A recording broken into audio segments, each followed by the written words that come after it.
ஸ்கூலில் படிக்கும்போது பார்த்தீங்கன்னா புக் கிரிக்கெட் விளையாடுவோம். நீங்கள் பார்த்துருப்பீங்க, அந்த புக்கு பேஜ் திருப்பும் போது 6:56 வந்தால் 6 சிக்ஸரு 4 ஒரு 0 வந்து அவுட்டு. உங்களுக்கு தெரியும், நீங்கள் பல பேர் தெரிஞ்சிருக்கும். அந்த மாதிரி விளையாண்டுருக்கோம். கிளாஸ் நடந்துகிட்டு இருக்கோம், நான் பாட்டு பசங்க விளையாண்டுட்டு போதேன். அதெல்லாம் ஞாபகம் வரும் எனக்கு. கிரிக்கெட் அந்த அளவுக்கு பைத்தியமாக இருந்தவன் நான் கிரிக்கெட்டில். Actors, cinema actors cricket match போட்டு சேப்பாக்கில் அதுக்கு நடந்த மேட்ச்சில் நான் கலந்துக்கிட்டப்போ நான் என்னோடய டீமில் எங்கள் சினிமா நடிகர் டீமில் வந்து நான் வந்து பவுலராக என்னை செலக்ட் பண்ணியிருந்தாங்க. 3 விக்கெட் எடுத்தப்போ.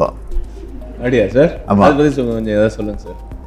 டி ராஜேந்திர சன் இருக்கார், அவர் சிலம்பரசன்.